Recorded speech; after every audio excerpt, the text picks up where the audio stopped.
My next question here, Dr. Grady, I'm kind of going way back to where we talked about genetic entropy, but you've made so many good points that I didn't want to miss out on this question, because you talked about how, we're accumulating roughly 60 to 100 new mutations per person per generation, and At that this we're time. slowly and that we're slowly degenerating. The Right. evolutionists will often say, well, natural selection can filter out these mutations and stop the degeneration process. Is that a logical answer to the problem of degeneration, Dr. Grady? Oh, no, it's totally irrational. As a matter of fact, again, I'll make a statement. Evolution is actually irrational, illogical, unreasonable, and unscientific. Think with me for just a moment about the scenario that you have when you said natural selection. And I think we also must add survival of the fittest, Yes. because these are the two terms that evolutionists use most. Now, actually, natural selection as a term goes back to the evolutionary believers of over 2,000 years ago. Greek philosophers were evolutionists, and they actually did believe in natural selection and even wrote about it. So that's not a new term. It didn't start with Darwin, for instance. But survival of the fittest and natural selection are the two terms that you hear most often when evolutionists are attempting to deceive people into believing their position. However, both survival of the fittest and natural selection disprove evolution and prove creation.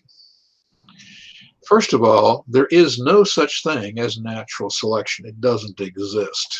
Even Wallace confronted Darwin and said that it was a meaningless term. And Darwin admitted that Wallace was right. The fact of the matter is, first of all, there's no such thing as natural selection because selection requires intelligence. Nature does not have intelligence. Therefore, nature cannot select anything. Secondly, it's a total misconcept of what actually occurs in nature. Now, there are environmental things that then will allow creatures to survive or become extinct in different environments. What we actually see is not natural selection. What we see is that God created a neutral environment, kind of like, kind of like a pool table. You know how flat a pool table is. And so God actually created this flat pool table surface, but on there, he created different environments. So there's the polar environment, the tropical environment, subtropical environment, correct?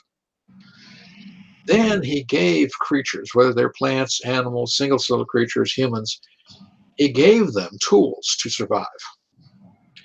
And what happens is, if they can survive in an environment, they will survive.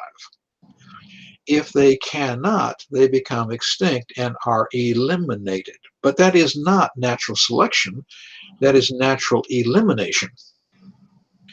And what we actually see is natural preservation, so that those with the tools to survive in a particular environment are preserved, the others are eliminated. For example, one pair of bears came off the ark with enough genetic information to then, over time, provide us with all the different kind of bears we have today. All right? So one pair of bears came off the ark, and they started to migrate around the world. And some bears went to the north. They went to Alaska, northern Canada. Now, in those that particular environment, a dark-colored bear would be at a serious disadvantage because their prey could see them coming, correct? And so what happens is the dark-colored bears would be eliminated, leaving the lighter and lighter colored bears until you actually got to a white bear. Same thing with ears in an Arctic environment. Now, I do a lot of my mission work in Siberia. To me, -40 is normal. But in a polar environment, bears with big ears would get frostbite, which would mean infection, which means they would die.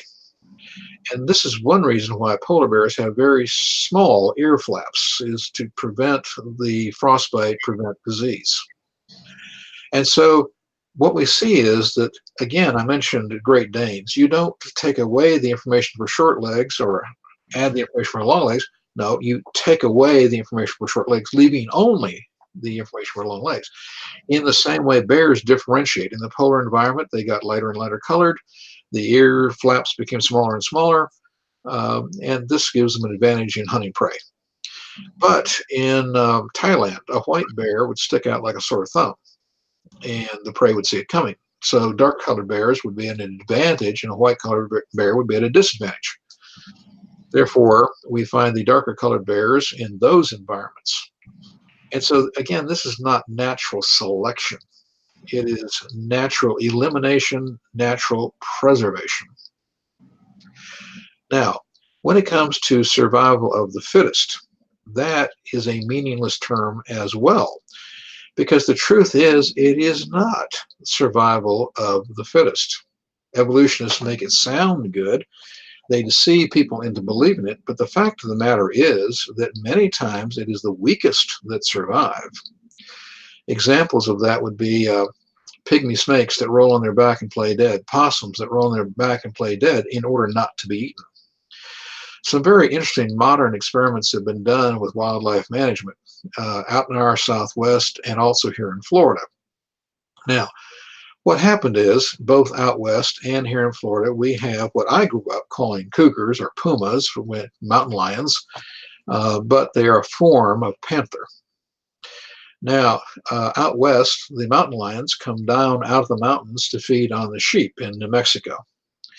Well, obviously, the people who raise sheep out in New Mexico and Arizona, like the Navajo and so on, they don't like mountain lions killing their sheep. So what they did was they thought that predators take the old, the young, the infirm, and the genetically defective, because that's what evolutionists had taught them. And so what they did was they put poison collars around the runt lambs, thinking that the mountain lions would take them first because they'd be the easiest to catch, get poisoned, and die. Well, what happened is the mountain lions went for the bigger, healthier lambs and bypassed the little ones. An experiment here in Florida. Again, we do have this mountain lion, although here they're referred to as panthers. We staked a totally healthy deer right along a panther trail, and we tied it down. It couldn't run. And what happened? We observed that the panther came down the trail, saw the live deer. Now, this is an easy kill. This is free lunch. Would you agree? But the mountain lion looked at it, smelled it, so forth, and then went on. And what we found out was that God has put in predators a catch and kill mechanism. If they cannot run it down, catch it, and kill it, they won't eat it. That is a mechanism which God put in the predator to protect the predator from getting the disease or genetic defect in their body. And so it's actually a protective mechanism for the predator. And we see this more and more as we look at it across nature. So what happens is nature doesn't select anything. And when it comes to survival of the fittest, what's really the truth is, it is not the survival of the fittest, it's survival of the average. Experiments have been done on an island with sheep. And there's the big ram with the big horns, and he's the big dude in town. And you would think that he was the fittest and that he would pass along the most genetic information to his group of ladies, correct? And then there's the average size ram with the average size horns. And then, of course, there's the runt of the family that's a male, but he's small and his horns are pretty small. And you would think that, again, the big horned ram would pass along the most genetic information. Turned out it wasn't true. It turned out that he wore himself out trying to protect his ladies, died young, and actually it was the sneaky average ram that passed on the most genetic information, and on rare occasions the little guy passed on a little too, because the big one didn't have all of them. And so it's actually survival of the average, and when you really get right down to it, what we see in nature is survival of the luckiest. Think with me for a moment. We're all familiar with a guy named Bill Gates. Now, Bill Gates has tremendous wealth, very smart guy. Not a Christian, I'm sorry to say, but he's a very smart guy. Now, let's say at the age of 40, with all of his billions, he walked off the step of a curb and got hit by a bus. Was that survival of the fittest, or was that simply survival of the luckiest? Luckiest. Correct. So in nature, the average is what actually produces the most offspring. It's survival of the luckiest. Again, another great example of this would be if you've ever seen any wildlife photography done underwater, let us say seals hunting a school of fish.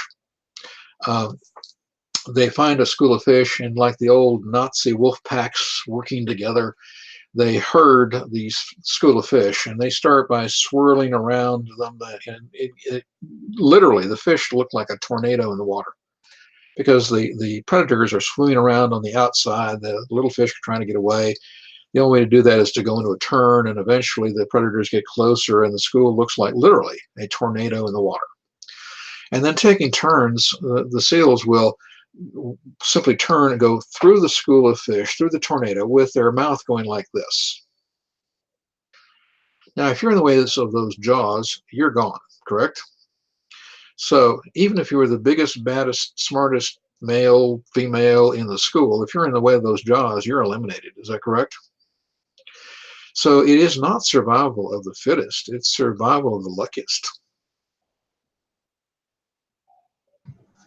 Right, just like you said, it comes down to who's reproducing more, and it's not always based on the fittest, it's based on the luckiest. And again, it's a bell-shaped curve. It's the average that reproduces the most. Right, that's a really good point. I mean, you brought up so many good points there that it's almost just to deny science to say that natural selection in any way, shape, or form could actually stop the degeneration process from these mutations. Well, genetics doesn't cause improvement. Genetics causes deterioration over time. The loss of information, the corruption of information, the destruction of information over time. I once defeated a major evolutionary philosopher. He was a teacher of biology, but he was also a published philosopher of evolution. And I debated him for 90 minutes and simply tore him apart. But what I did was, 6 times during this debate that we were having, I asked him one question and one question only. I asked him, Doctor, please tell me, where did the original perfect information we are copying come from? He couldn't answer the question. He couldn't answer the question because we see the deterioration of information, the entropy, the genetic entropy of information, which means that the information that we have today is, again, corrupted, destroyed, lost from previously existing information, which was more complex and more intelligent. So the ultimate question to ask the evolutionist is where did the perfect information that we started with come from? And they can't answer it because, of course, since we started with perfection, it could only come from a perfect creator God. It could never come by slow and gradual accumulation. Well, that's a really good point because it's fascinating that if what we observe is genetic entropy, just like you said, I mean, if we take that back to, say, a point of least genetic entropy, that would be a point of Perfection. Creation. A point of perfection, which requires creation. Exactly. No, that's a phenomenal point. So if we're looking at, genetic degeneration, the accumulation of mutations, do we see this? Is there evidence of this in Absolutely in living organisms? We are the evidence of it. Right. As I said, we are losing information, 1 to 2% of our information per generation, roughly 60, as you said, maybe as many as 100, but at least 60 detrimental mutations being added per generation today to the previous, bad information, so that our good information is getting less as a ratio, our bad information is getting higher as a ratio, and ultimately we can't last very long. Now, there are many scientific proofs that the Lord is coming back soon, whereas evolutionists believe, of course, that we're going to go on for millions of years and maybe even billions of years as we theoretically go out and inhabit other planets someplace or something. But the fact of the matter is that we cannot last at best for another maybe 1,000, 2,000 years. simply because of the genetic deterioration.